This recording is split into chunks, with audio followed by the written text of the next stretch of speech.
Welcome to the Classical Mind, a podcast about the great books in the Western canon. We're your hosts. I'm Father Wesley Walker. And I'm Dr. Junius Johnson, breaker of horses. Breaker of Horses. Love it. Love it.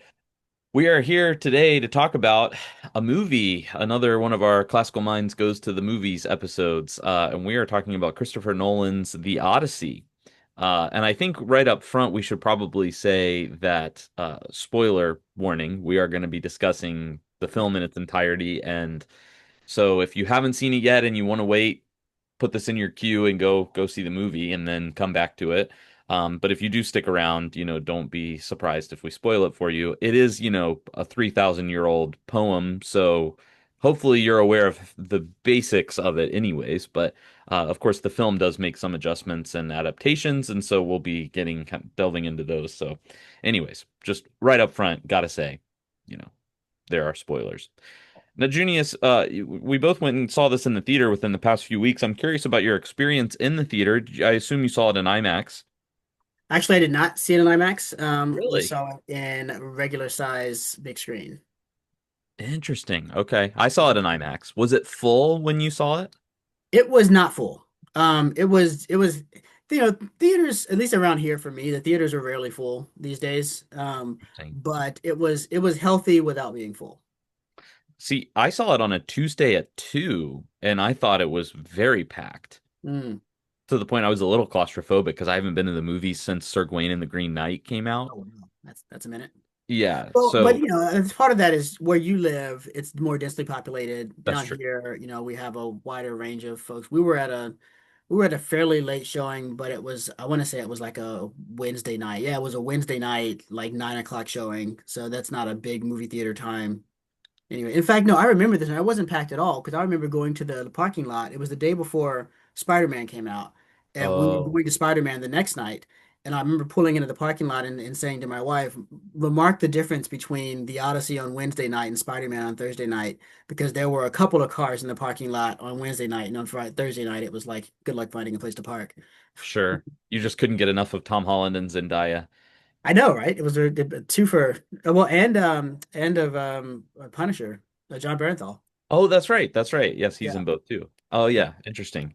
Well, so that is kind of raises an interesting question about the sound quality in the normal theater because I saw it in IMAX and the sound, and I've heard this complaint from other folks too, that the sound was so loud at times, especially the bass, that Mm, it was almost hard to hear some of the dialogue in some scenes. mm, So that was one maybe negative experience, and I'm sure that varies theater to theater. mm. I think the film company maybe was going around and checking to make sure theaters were doing it properly, but I, there were just some parts where it was really hard to hear anything that was going on because the bass was so loud.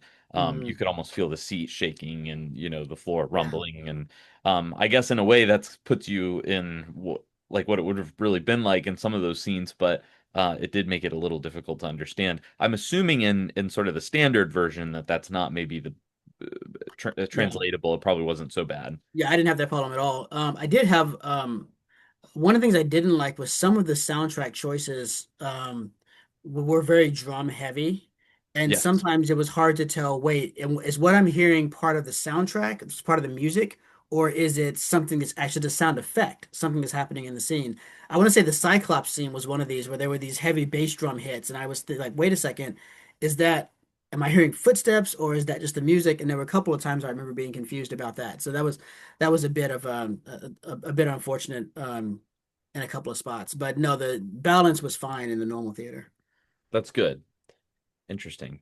Yeah, the soundtrack was, I thought, well done, but it took me a while to even really notice it because Mm, you're right. It was a lot of kind of drum and deep, and I don't know. It was good, but it just wasn't something that stood out initially. yeah, it is interesting because it was in a lot of places it was very contemporary, and in Yes, other places you felt like it was going for almost a more primal, what you might imagine, perhaps erroneously, a pre-Bronze Age or early Bronze Age culture to be like. So it and was an this interesting juxtaposition. and that contrast or combination really Mhm. brings me to something I wanted to talk about with you about the movie, and that is the universe of the film. I Mm, thought it was very interesting the way that it was done. The Homeric cinematic universe. The Homeric cinematic universe, which, by the way, I will say just up front to tip my hand, I thought it was a great movie.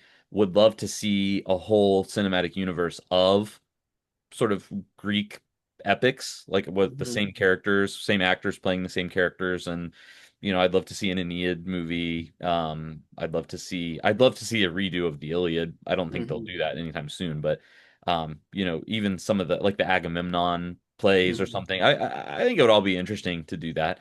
Um, Hmm. However, the universe of the film is very interesting because there is magic. Hmm. Cersei the witch, she really does transform the men into pigs and things like that. Hmm. And in fact, I think that's one of the most remarkable maybe scenes just from a cinematographic perspective in the whole movie. There are monsters like the Cyclops. Um, Hmm. but it's also it's also strange because where are the gods? Hmm. There's really no definitive statement one way or the other, right? We don't see Zeus and Poseidon. We don't see the kind of bargaining amongst the gods that goes on in these kind of stories. We don't see direct cause and effect, right? Like we don't really know if the storms on the sea are because Poseidon's mad at them or not. Um, Hmm. it's suggested that it might be, especially by Hmm. the superstitious crew, but Hmm. it's not really decided one way or the other. Of course, Hera is present throughout the movie. You think, oh, well, she must be real then, and then at the end, it's kind You of mean left, Athena? or Athena, right? It's kind Yeah. of left um Yes. open as an open question as to whether it's a projection of Odysseus, whether that's really her or not, or maybe some Right. mixture of both. And so for that reason, I think it is an especially modern take on this Yeah. because the question of the gods is kind of left open. It's sort of fundamentally agnostic, even while acknowledging that there is magic and something That's right. more than the natural going on. That's right. I completely agree. My least favorite choice was having the face that Athena was wearing be the face of that woman who looked like maybe a priestess that Odysseus saw being killed at Troy, in Athena's temple. And there was this moment where this is how I read it. My wife wasn't sure that I was reading this right, but this is how it seemed to me. Um, to me, it seemed that there was a particular Trojan woman who was being killed as Odysseus was being overwhelmed by the brutality of what they were doing and the enormity of the sin against hospitality they were committing, who was Zendaya, and sorry, I should say Zendaya, and that then he is for that reason when he sees Athena is putting on that woman's face, that woman's appearance. um, there's a lot of good reason for that to be how Athena would talk to Odysseus throughout the movie, Right. but it becomes very ambiguous whether that really is Athena talking to Odysseus or whether this is he's seeing this woman as an outward projection of his guilt, that sort of a thing, which is how I read it. I read it as she was a separate woman whose face Athena was putting on. My wife read it as when Odysseus looked down at this woman, he saw Athena instead of this woman. And so when they cut off that woman's head and then the guy cuts off the statue's head, it's sort of symbolically showing that they're attacking Athena. It's a clever reading, but I'm not convinced. I think Nolan intended the other way. The way that it's shot makes it look to me like it's the other way. And that It, calls it, into it question whether any of his conversations with Athena were really conversations with Athena or not. that's right. No, And I think it fits with the larger hermeneutic of the movie to go with your yeah, reading of it. I would like your wife's reading of it to be true though. that would be great And he leaves it because we open, want the right? gods I to mean, be really there. it could be true. Yeah. But that's But exactly the point is that he's completely it's while the movie is obsessed with the question of the gods, the movie also is, I think your phrasing is exactly right. It's agnostic about whether the gods really exist or not. Sure, Calypso says you've got to commit yourself to the sea and allow Poseidon's anger to wear itself out against you, and Zeus won't let him destroy you. But that's what Calypso believes. That doesn't tell us anything about whether that's what's really going on or not. that's right. Many of the characters acknowledge the gods in their conversations with each other as if they're Mhm. real, but that doesn't necessarily mean that that's true. That's right. So I think it was an interesting choice to me because I was afraid when we started, I was afraid, okay, this is going to be a completely demythologized Odyssey. They're going to take all the magical stuff out, and I'm thinking to myself, okay, then what are they going to do with the Cyclops? But then the Cyclops is real. Scylla may or may not be a monster down there, but Charybdis is absolutely real. And of course, Circe turning the men into pigs and back, actual magic going on there. That was a very disturbing scene.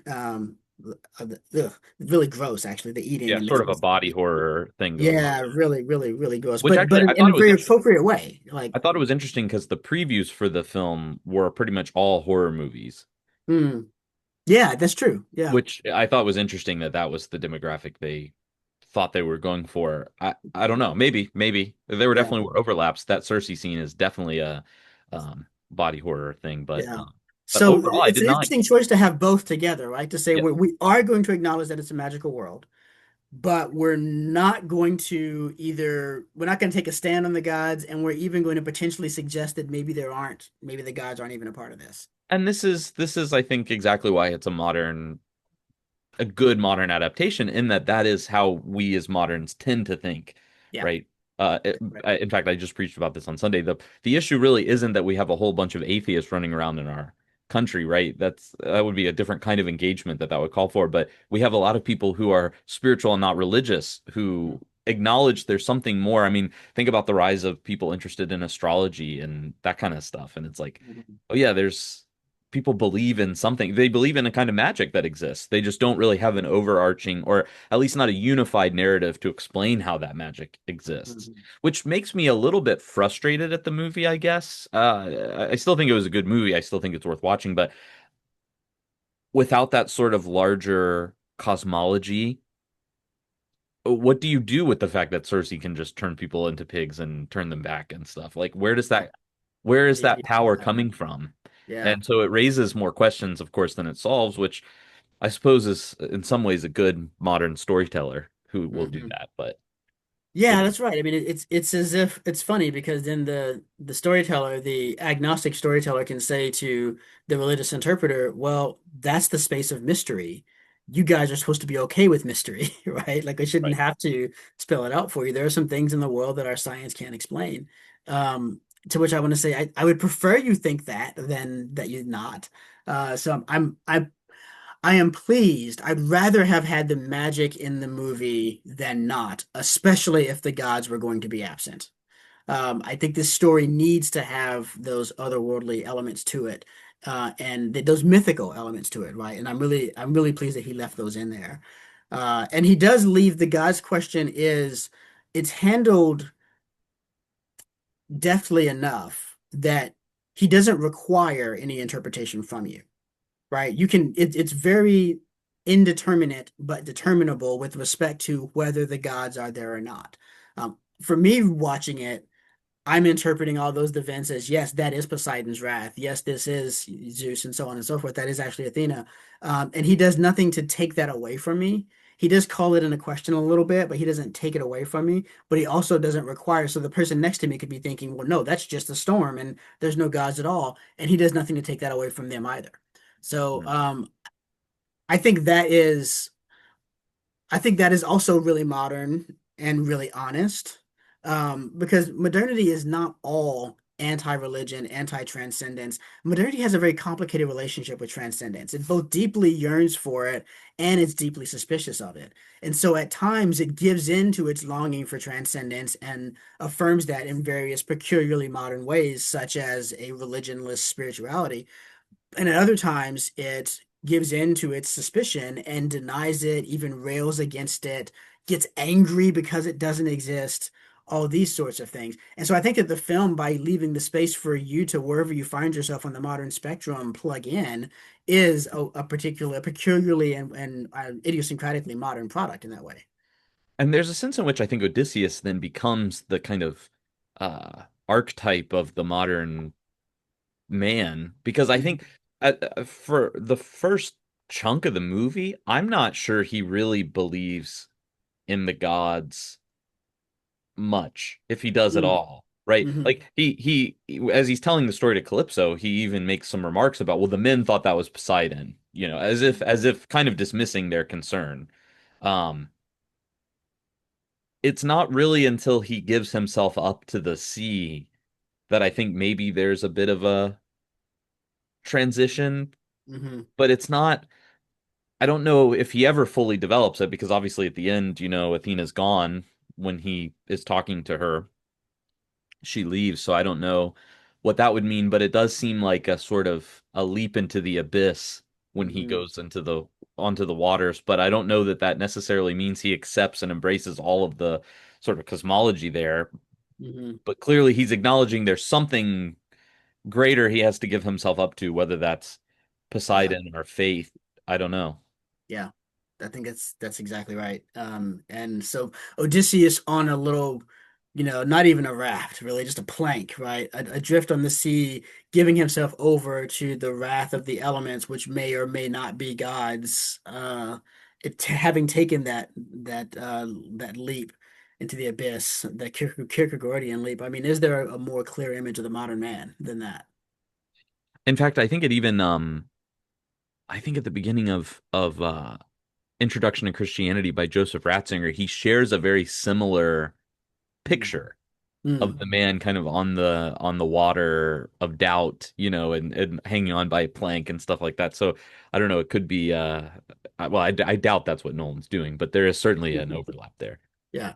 So, I mean, all this talk about the modernity of the story, it leads us right to the heart of what we need to say about this, because we need to, as the classical mind, as people who are professionally concerned with the Western tradition and joining that conversation and how that tradition is curated and how it appears in our time and things like this, we need to say something about this movie as an expression of that ancient story. And I know that you have a lot of thoughts about this, and I do too. Because there's no doubt that it's a very modern movie. The question is, does that make it a bad Odyssey? And I'll tip my hand and say that I do not think that it does. You don't think it makes it a I do bad Odyssey. I do not think it makes it a bad Odyssey, In other right? words, you think it's a good Odyssey. I actually all I said was that I don't think it's a bad Odyssey, but now I will go on to say that I do think it's a good Odyssey. I think Sure. it's a really good telling of the story and a really good telling of the story for our time. To justify that and maybe keep the pitchforks away from my front door, I do need to say some things about the story in general. And I know these are some things that you have on your heart to say as well. So I'll kind of get started, and then the things I forget to say, you can throw in there. The first thing one of what was really, really great about this is Nolan was aware, he talked to the right people of the time gap between Homer's Odyssey and the events he's describing. It's funny, I just gave a talk about this at a school in Knoxville. We look back at Homer's time as being this great golden age of knowledge and wisdom and these other sorts of things. Homer, the greatest literary genius in the Western tradition or whatnot. Homer and his rough contemporary Hesiod look at their time as a degeneration. And they're looking back at the age of the Trojan War as a greater age than their own. There is many years between Homer and the Trojan War on the one side as there are between Homer and Aristotle on the other. I mean, it is a massive distance. And since the Trojan War, probably because of whatever historical event the Trojan War really describes, there was a massive collapse in Greek culture, the late Bronze Age collapse. And so Homer, especially the Iliad, when he's writing about the war proper, is full of anachronisms.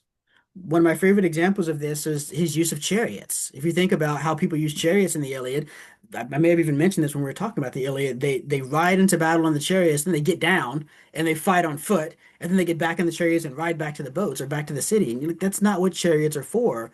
Homer's culture doesn't have chariots anymore. And so he's having to guess what you would do with a chariot in battle. There are other anachronisms in Homer's telling. Homer's telling of the war is a retelling of a story that belongs to a different age, that a story everyone in his age knows. And he's telling it in a way that is making it contemporary to his present audience, using anachronistic things that they will probably recognize, right? We lose all of that because to us, Homer and the Trojan War all seem like the same point in history, but they're really not. So I love that Nolan was aware of that. What Odysseus says at the end, that bit about, all they'll have left is songs. And Penelope asks him, why do you say that? And he says, because the ones who are left won't know how to write. And that's true. There was a complete cultural collapse. I love that that was a part of that and that he's bringing that into people's awareness. That's relevant for assessing this movie as well. This movie, Homer's text isn't the canonical text of the Trojan War or of Odysseus's journey. It was not the creation of those stories, nor was it the last ancient Greek version of those stories. They continue to tell that story, those stories in different ways. Numerous epics were written about the Trojan War and about Odysseus, most of which don't survive to us, but we have references to them. So there was no sense of Homer is sacred and sacrosanct and you can't play with the story. Absolutely not. Homer was playing with the story, and you could also play with the story. And so I think that justifies Nolan in telling his version of the story. He doesn't have to be Homer, and he That's doesn't right. have to hold himself to the choices Homer made. I really worry about all the pushback I've heard, especially from classical folks and in the media and on social and otherwise, about this film being not true to the source material and all this other sort of a thing, where the source material is meant to be Homer, I take it. Um,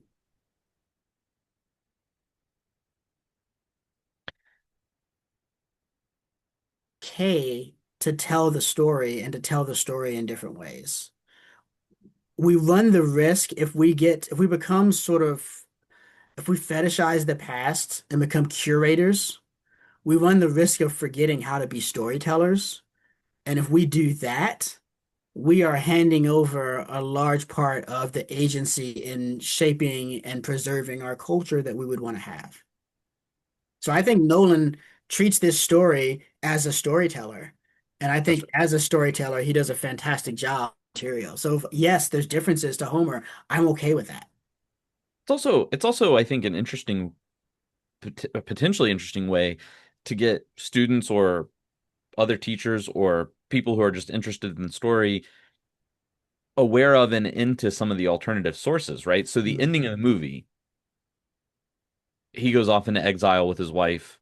Telemachus becomes king of Ithaca. And at first I was like, well, that's definitely not the Homeric ending of that story. Mhm. And yet there are sort of alternative traditions to Homer in the Greek literature where that is the ending of the story. Mhm. Mhm. And so we're revisiting those. We're bringing, Nolan is bringing those into the conversation, which probably fits with his theme and what he's doing with the story better Mhm. than the Homeric ending.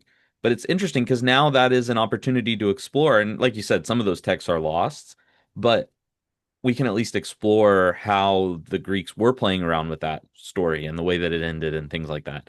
And Yeah. so I kind of appreciated that. The more I thought about it and the more I read about it, I was like, oh yeah, well, this isn't unclassical and quite the opposite. This is Yeah. in many ways more authentically classical because he's bringing these alternative sources into the discussion.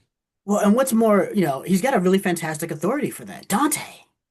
Because in Dante, Odysseus goes back out on another voyage because he isn't happy at home. And That's Dante's right. picking up on that other ancient tradition.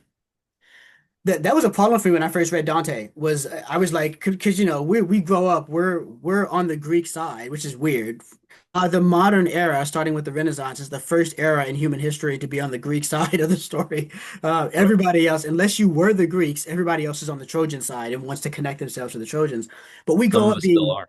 right. We grow up being Greek and we want to be oh, Odysseus. Like Odysseus is the great hero. He's not like Achilles. He's better because he's smart and strong. He's the full package, blah, blah, blah. And then I get to Dante, and he's got Odysseus in hell and really far down in hell. And I'm like, that's not how. She's like, Odysseus is my dude. What are you talking about? And this really bugged me in Dante for a while. And there's an idea that he would go back out. I was like, no, you don't understand Odysseus at all. Like, you completely misunderstood the tradition. Odysseus is the guy who works to get back home. That's his whole thing, is he'll do anything to get back home, right? And then, because I didn't know that other tradition, all I knew was Homer. And then I began to look into it, and I do see there's this other tradition. And I see the indications are even there in Homer. There are these prophecies that he's not going to be satisfied at home either. Homer's Odysseus has a problematic relationship to home as well. And I realized, okay, I'm not saying Dante's right about Odysseus, but it's an important ancient witness to the character of Odysseus. And it's important because I always understood polytropos, right? The man often translated skilled in all ways of contending, literally just many fashioned, many weighed, right? I always understood that as a term of approbation. And Dante helped me to see that even in Homer, it's a very ambiguous term. Um, it's clever. It's like the Latin word virtutia. It means cleverness, but it also kind of means sophistry. And you can't, it isn't only bad or only good, but you better be careful with it. So here, I think you're tying it to Dante brings us to a new part of the conversation and one that I'm also excited about, which is that despite the universe being agnostic, Mm, there's many ways in which this is still a very Christian story. mm, The Nolan's retelling of it, I mean. mhm, mhm, Um, I do have a theory that the Gospel of Mark's based on the Odyssey, but I think that's probably we should save that for another episode. Um, but this is so I think in many ways Nolan's Odysseus mm, is Dante's Odysseus, who has mhm. now internalized the judgment that he Yeah. received in Inferno. Yeah. He's grappling with many of the same things. And Mhm, there is this, of course, Zeus's law, which is a real Greek, concept, xenia. mhm, And of course, it very much models sort of the golden rule or parallels the golden rule. There are differences, I think, in the way the Greeks deployed this from how Christians have understood it, but the basic principle of entertaining strangers, hospitality, these may be gods in disguise, kind of thing. mhm, Certainly finds some resonance in the Christian way of thinking about people. I think Nolan's articulation of it, though, is closer to the Christian version than it is the actual Greek version mhm. of this. For example, we entertain strangers because they might be angels unaware, but they were entertaining the gods because if you don't, then you're going to get struck down or punished by the gods because you weren't entertaining them. So there's like a fear-based kind of thing in the Yeah, Greek and well, culture. and like Sadia wasn't primarily about the stranger might be a god, even though they might be. It was primarily about Zeus demands this, and so Right. you do it. That's right. Right. That's Yeah. right. It was kind of a coercive means of keeping culture together, right? Yeah. Which you do get a little bit in this movie, right? Because he's worried what they've done in Troy and has now undone that law, and so the ramifications of that are pretty severe. People from the sea. The It's people so from the sea. brilliant. Like what he Yes. did, because that's the people we're thinking Vikings, we're thinking pirates, right? But like no, it's the Trojan, the Greek warriors returning home. They're the ones who broke civilization. I think that's a really, really brilliant insight into um the both Xenia as well as what the Trojan War represented as the moment of this cultural collapse. Yes. Yes. So, in this way, I think you have another way in which this is the perfectly modern film in that it does want to dismiss the sort of overarching cosmology of the gods and all this, but it wants to retain a certain kind of Christian morality, which I Hmm. think you see in our culture, broadly speaking. Um, Hmm. Many of the virtues, cultural virtues that we celebrate and emphasize are Christian ones. They've in some ways been stripped from their sort of supernatural bearings, but Yeah. they're still it's still kind of Christ haunted. That's And right. so Yeah, you like get that civic virtue, right? civic virtue and even just the ones we like. I mean, we like tolerance and we like Mhm. peace and we like, inclusivity and all these things. It's like, well, yeah, but those are Christian ideas first Mhm. before they're anything else. And you don't get that without a sort of long Christian milieu in which those things can incubate and eventually flourish. So, Yeah, yeah, that's right. No, I think that's I really like that, uh, pointing attention to that. And because I feel like Nolan is, I mean, the exile is one of the things that drives people crazy at the end of it, but you've got to remember that the Homer ended in an aporia as well. Because it's the same, Homer ends in the same aporia that is the setup for the Oresteia, which is, you've got the cycle of revenge has no logical conclusion. And so Odysseus kills all the suitors, and we're all in favor of that because they've been terrible and horrible and they deserve it. But then all the suitors' families want to come because Odysseus has murdered all of their sons, not because he's murdered them in his home. It doesn't really matter where he murdered them, he's just murdered them. And so it's really a straight up blood feud. And so then Odysseus and his dad and his son are fighting together against the families of all the suitors. And it's really not a fair fight because it's Odysseus. and they're getting slaughtered. And finally, Zeus has to step in and say, "That's enough. There's been Hmm. enough bloodshed." It takes divine intervention to break the cycle of the blood feud. Just like, and actually, what happens? Athena goes down to express Zeus's will. She announces the judgment. The suitors' families stop fighting. Odysseus doesn't. And then Zeus thunders, and then out of fear, Odysseus stops fighting.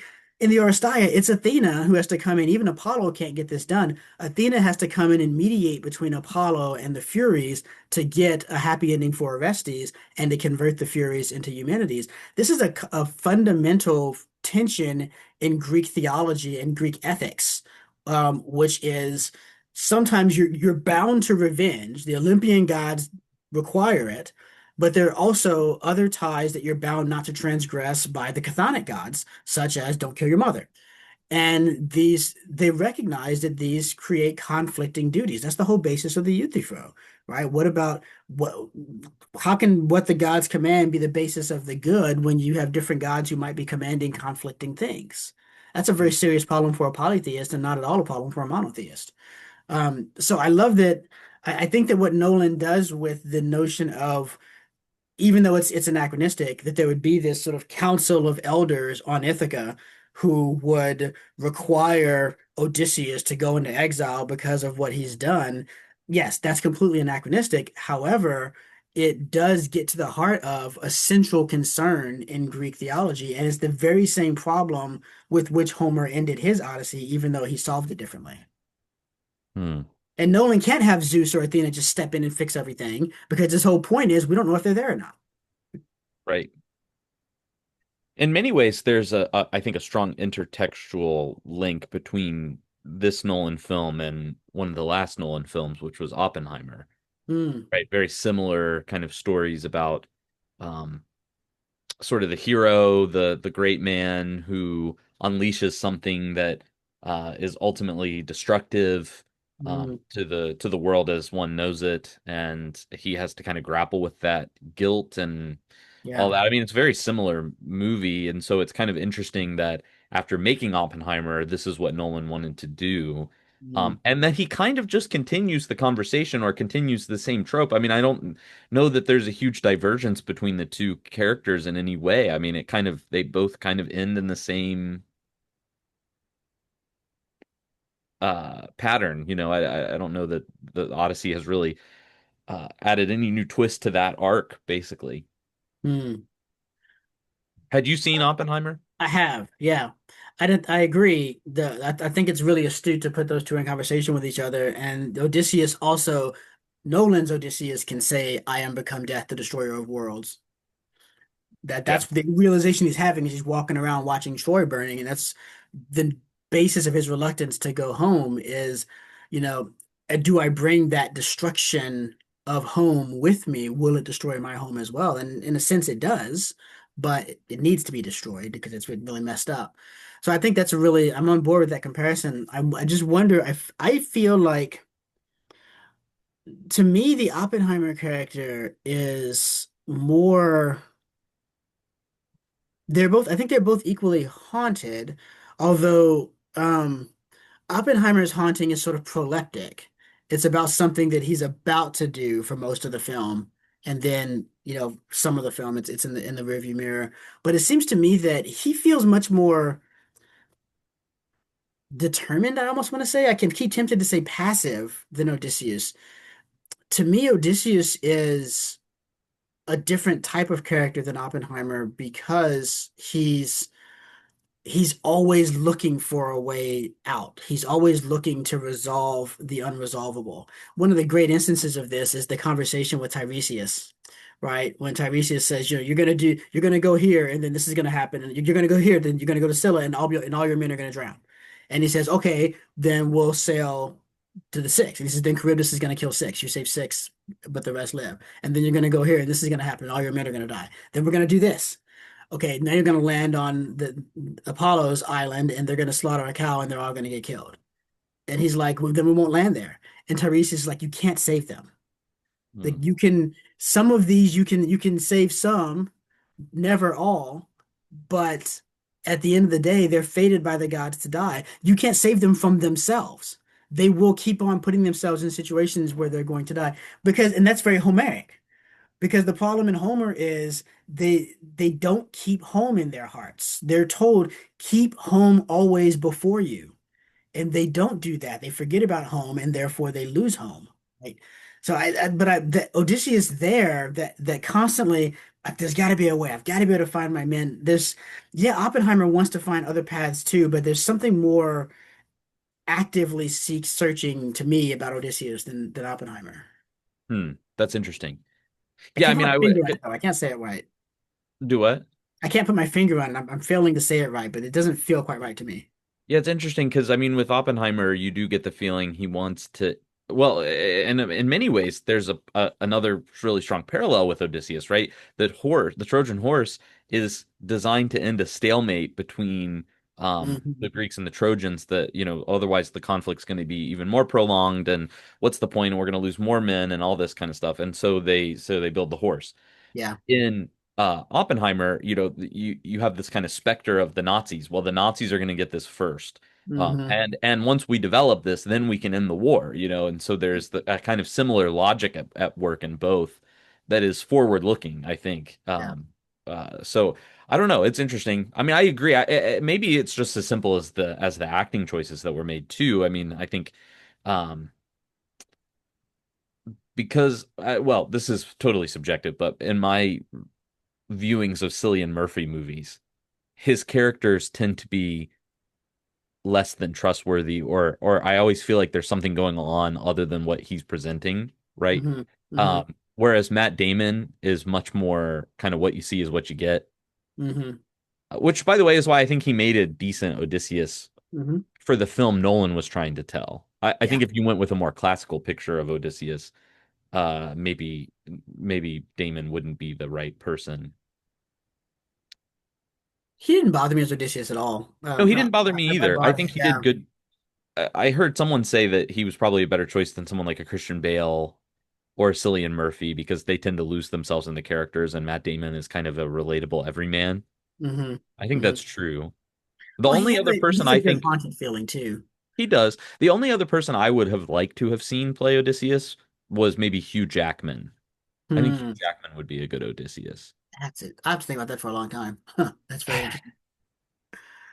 Yeah, but I've seen complaints about Matt Damon cast as Odysseus, and I didn't.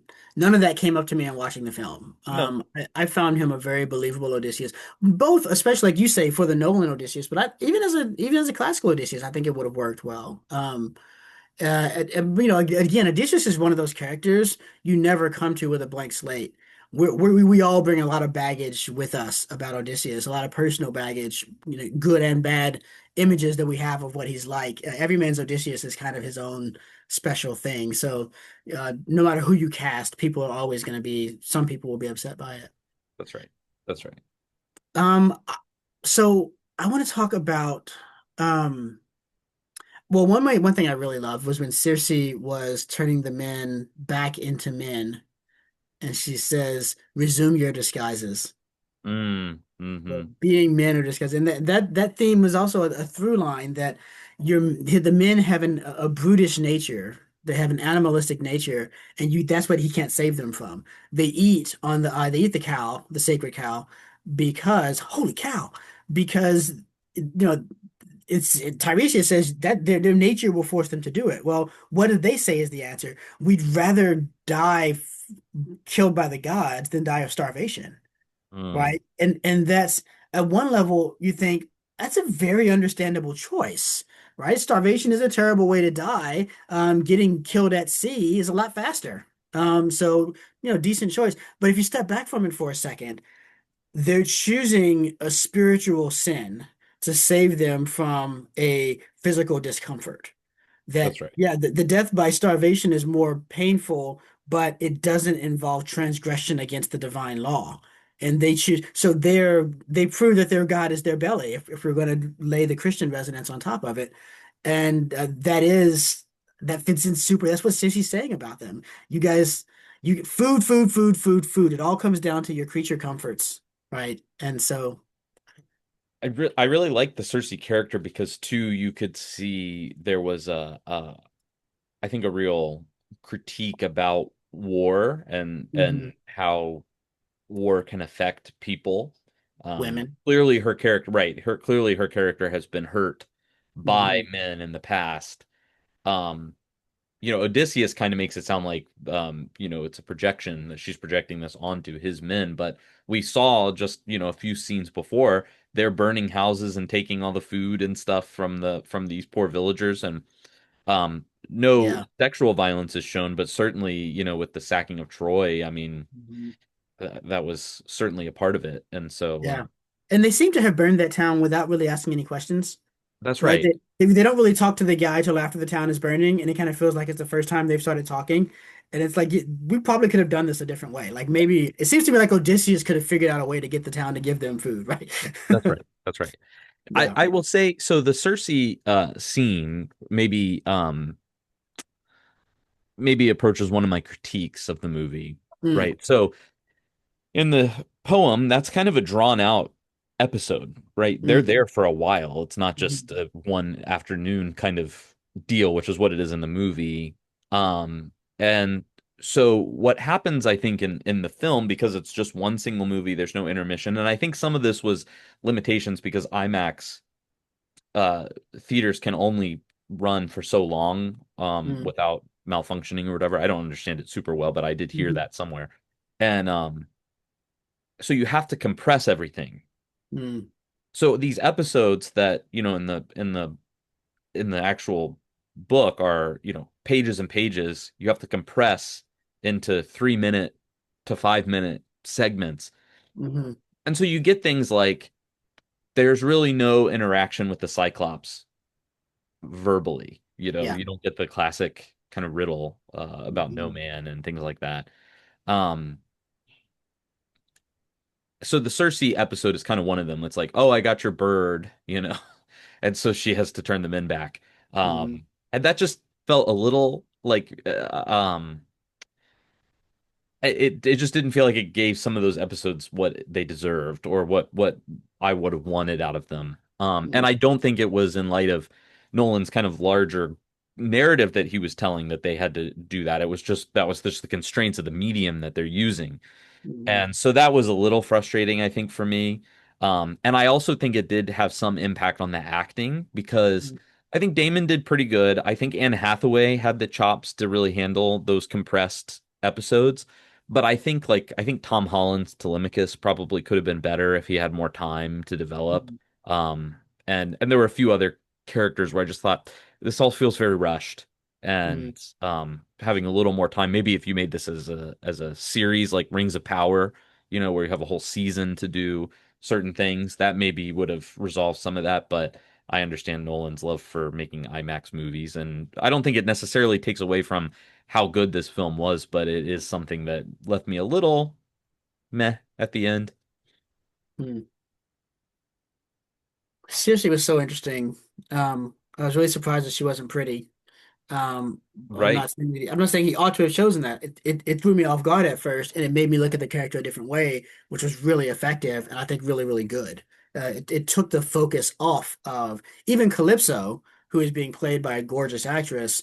He doesn't play up how beautiful she is, right? He lets her because Charlize Theron is one of those people who can be ungodly beautiful or very, very plain, depending on how you do her up. And he took a yes, she's pretty, but we're not going to lean into that take with her. And I think that was really helpful because it does, I think, especially in our culture, it's distracting.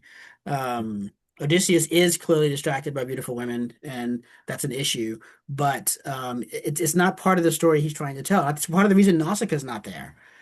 right, And I think the Nausicaa episode is absolutely critical to understanding the Odyssey. I don't think you understand the Odyssey well if you don't get what's going on with his whole time with Nausicaa.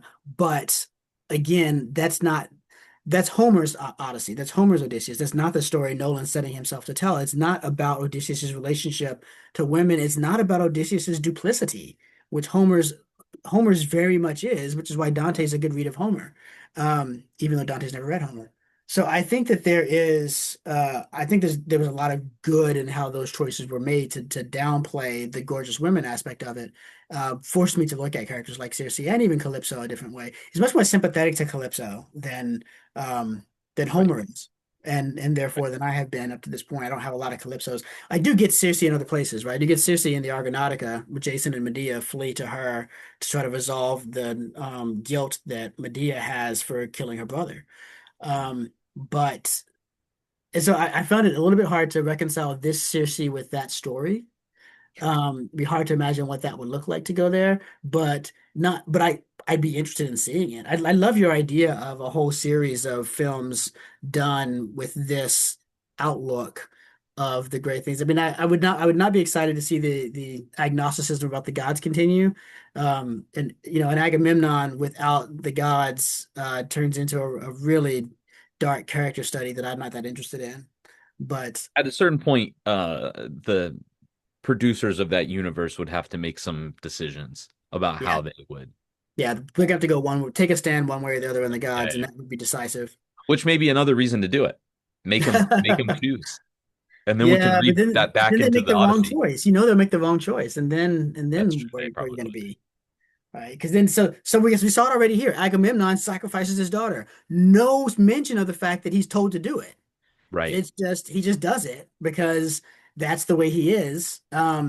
And look, I'm not looking for anybody to justify the sacrifice of his daughter, but I do think that that's an important piece of the puzzle to have in there in understanding this Agamemnon character. Agamemnon's always the problem character when it comes to the Trojan War because we don't really know what his motivations are actually.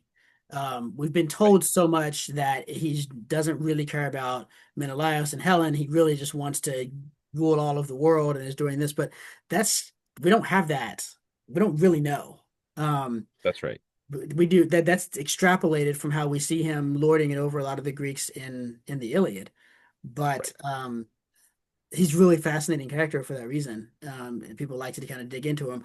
I thought it was very interesting how Nolan really backgrounded him, but backgrounded him as this giant shadow. This is, Right. this is the man that Odysseus is afraid of, that Odysseus cannot find a way to get out of. He cannot find a way to avoid the summons. He says Agamemnon won't let it go. He'll track us to the end of the earth.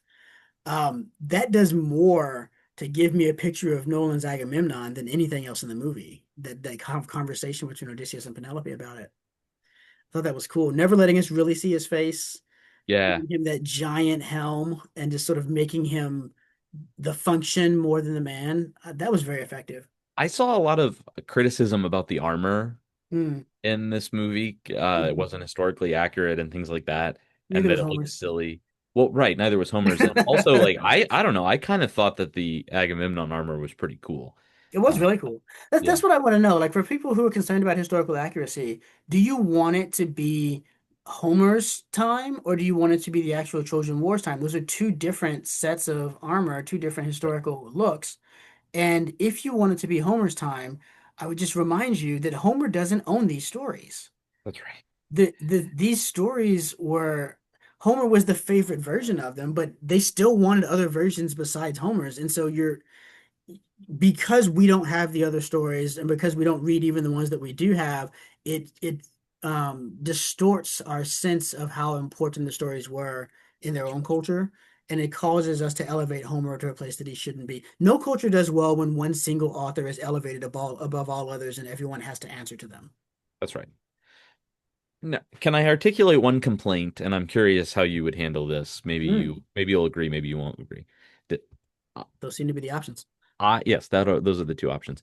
Um, I was a little disappointed there was no Achilles. And I Mm, understand why there was no Achilles because it's a whole other character that you have to bring in. He's a huge force in those stories. And so you'd have to give him maybe more screen time than they could dole out. So I understand practically why maybe you wouldn't want to. That said, when Odysseus goes to the underworld, to not encounter Achilles hmm is kind of disappointing. Yeah. Achilles is such a huge part of that story. Just to give him some role, like in the sacking of Troy, to show his, getting shot in the heel would be, I think, an interesting. And I actually think it may propel Nolan's point forward, right, to include him a little bit because Mhm. he is kind of that in his rage. and his kind of wanton destruction of Troy, he can be a picture of what Odysseus kind of opens the gates to. Yeah. And so I thought it would maybe actually help the story to Mhm. push him forward. Now I understand why they had Elliot Page's character in the underworld. I think it actually made some sense given kind of what Nolan was doing, but I don't know. It just felt like a missed. It was like, oh man, where's Achilles in all this? Mhm. I sort of agree and sort of don't agree. It's like option three. Okay, Um, I do think that if you do Achilles at all, he does have a tendency to take over. right. I think that's one of the reasons why in Homer's Odyssey he limits Achilles to just the underworld scene, is because like, Achilles, the people get interested in Achilles real fast. Um, I think it would have diluted the focus of the film in a lot of ways to try to put Achilles in it, 'cause I think you would have felt that obligation, like you're saying, to make him a character and not just, flash him on screen killing stuff a few times. Go ahead. You could do this though. You could do this interestingly, where Athena and Achilles are kind of two poles pulling Mm, Odysseus, and he's kind of suspended in between the two. The guilt that he feels for what he did, and then sort of Achilles' ruthless pragmatism or something. You could kind of mhm. get a tension there that I Yeah, think sort of a would put Psychomachia at a Odysseus battle with the angel on one shoulder, the demon on the other. right. But I mean, because there's a sense in which with Athena, you basically have an angel on his shoulder the whole time. So why not give him, the alternative voice? And if you're making this kind of a modern retelling, I mean, you could certainly Achilles could be a stand-in for a number of things that I think Nolan wants to push back Yeah, against. that's right. I, And so I it I would be an wouldn't I interesting wouldn't want him ploy. as a counter voice to Athena because I think that that reduces Odysseus's agency. He's not caught between two external things. He's caught in an internal struggle and an internal doubt, right? Which is much more modern type of aporia to have.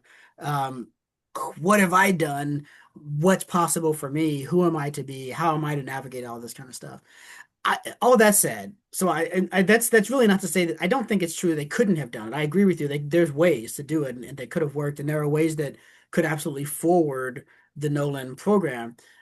So all of that said, on the one hand, I did very much miss him in the underworld. I was shocked not to see him in the underworld, and I really did miss that. In part because he has one of the most important lines relative to Homer's reflection on the values of Greek culture when Achilles says it would better to serve among the living than rule among the dead.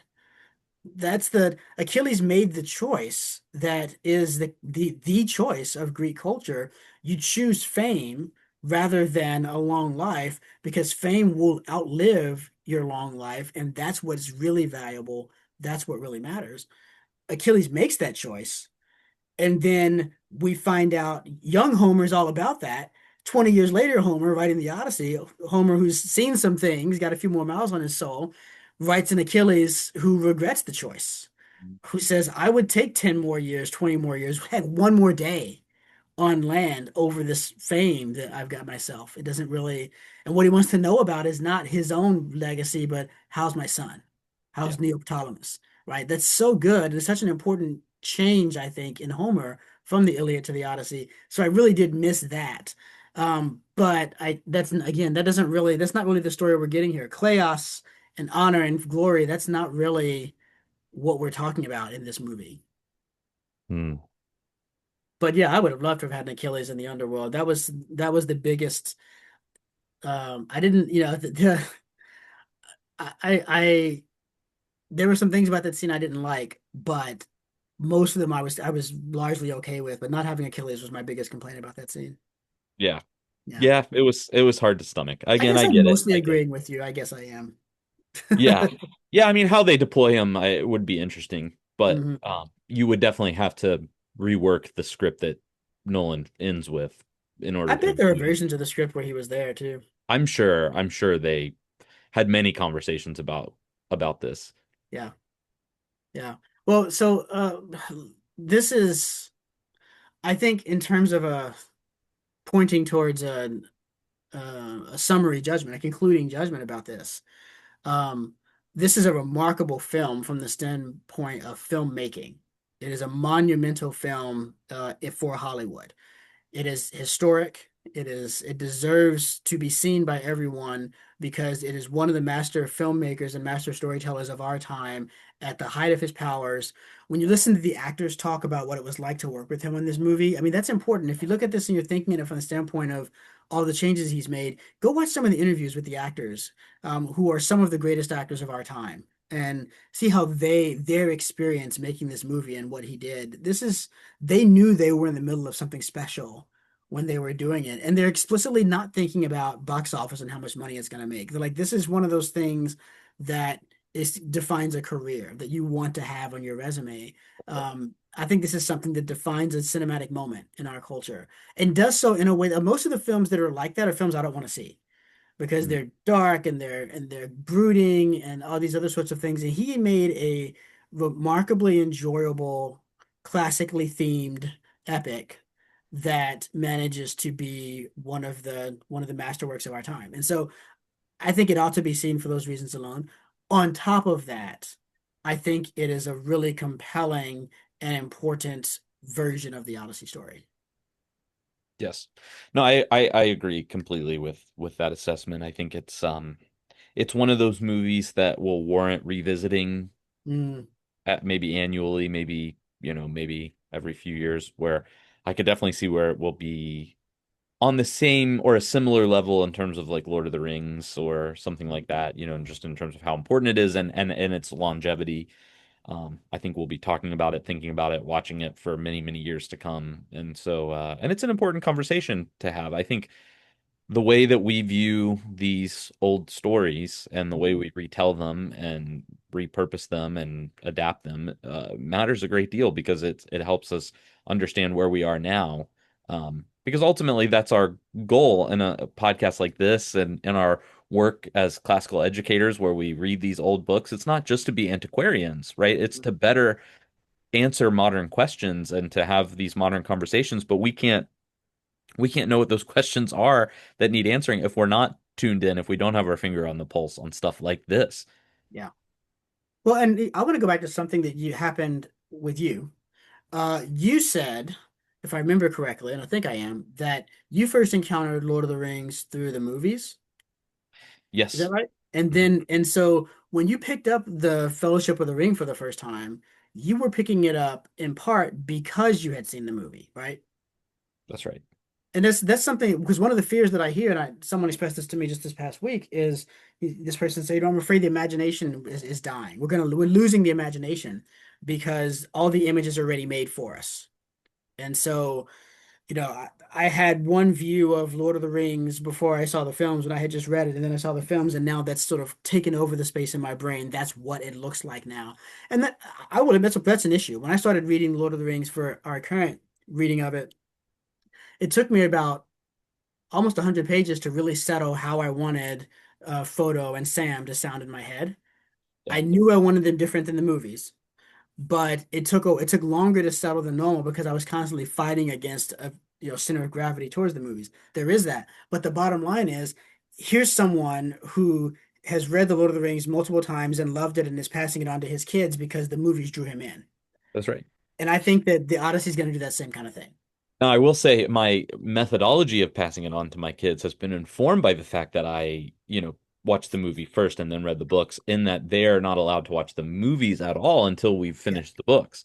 that's Then right. we'll watch the movies together. But Yes. Because that's still the right way to do it, that's right? right. We still rather people read Homer and then see Nolan. That's right. But for a lot of people, they're going to see Nolan and that will make them curious about Homer and they'll get to Homer. And if you say, well, that's not the ideal path, no, it's not. But that person may not have ever gotten to Homer if there hadn't been a Nolan. That's right. That's right. I'm sympathetic to that. I think the risk, of course, is that you get people who now think that they've basically read the book because they That's saw right. the movie and they're not going to be aware that there's a massive difference between the Yeah, book and the movie, and that the that's right. movie really is a contemporarized retelling. In fact, in the parking lot on my way out of the theater, there was Mm. a father and son, older father, and the father was like asking these questions about like, so that was based on a true story, right? Well, Dad, yes and no. It's complicated. Right. Yeah. So Based I on thought that something was that's based on interesting. a true story. So hopefully he'll go pick up the book now Yeah. that he's seen the movie, but you never know. So Yeah. it's somewhat uncontrolled. Perhaps it's like Odysseus, right? What he's worried about in this movie. He's now opened the gates to things that can't be controlled. So when we make the movie of it, it's kind of a similar thing, you know. But Well, we live in that time. We live in a time analogous to where Odysseus says the world's going to be at the end of the movie, which right, we live in a time when all they have left is songs because they don't remember how to write. And that's right. so we live in a time, it's not exactly true, but for increasing numbers of people, it's true that all they have is the movies, That's right. right? And so that's going to make some people be like, well, hold on a second. Then we need this movie to be hyper faithful because they're not going to, this is the only way they're going to get Homer's Odyssey. And I want to say, I'm a huge fan of Homer's Odyssey. I'm a massive fan of Homer. I want every human being to read Homer's Odyssey, certainly every Westerner, right? But I am a bigger fan of the story the Odyssey represents than of Homer's version of it. That's right. And if I can't get people to Homer, I still want to get people to the Odyssey. I That's want right. them asking questions. And what we need in our time is not primarily reading Homer's Odyssey for the sake of understanding Homer's Greece. It's the questions Homer's Odyssey helps us to think through in our own time. And I think Nolan's filtering. It's a layer between you and Homer's version of it. But I'd never forget that Homer himself is filtering. Homer himself is a layer between you and the thing itself. And all of these guys have in common, they're trying to help us ask these questions in our time, right? That's right. Nolan's is not the definitive Odyssey for our time. We need another Odyssey that focuses on other aspects of the story that Nolan didn't look at. I think that there's a lot more aspects to Nostos, to Homecoming, that aren't there in Nolan that we need another Odyssey to do. But we this is a good one too. Already been done. Oh, brother, where art thou? Still remaining the undefeated champion of Odyssey adaptations. I have never seen You've never seen Oh, brother, where art thou? it. Mm-mm. Oh my goodness. Oh my goodness. Well, we need to do you need to watch it and we need to do another episode. Since that's been out for so long, maybe we can do that in conjunction with our Odyssey episode which will come out later this year. We could do another Classical Mind Goes to the Movies on Oh Brother Where There Art you go. Thou because that is such a good adaptation of Homer. I think you'll love it. We'll see. We'll see. I have cultural barriers to it, That's fair. That's fair. But but yeah. it's But still worth a watch. I'm willing to do it for you, Wesley. Excellent. Excellent. Well, I'm definitely gonna pull rank on that one and we're gonna have to do it. Very So good. well, this sure has been fun. Anything else we need to add about this? I'll go see it. Yeah, definitely go see it. Join the conversation. Let us know what you thought about the movie. Um, yeah, I want to go re-see it. So Yeah. maybe we should go rewatch it and do a follow-up episode. I'm just kidding. Too much work, but Yeah, I can't wait to see it again. excellent. Excellent. Well, Junius, thank you so much for engaging in this conversation. Listeners, thank you for joining us. And we'll be back next month for The Two Towers. And in the meantime, keep reading.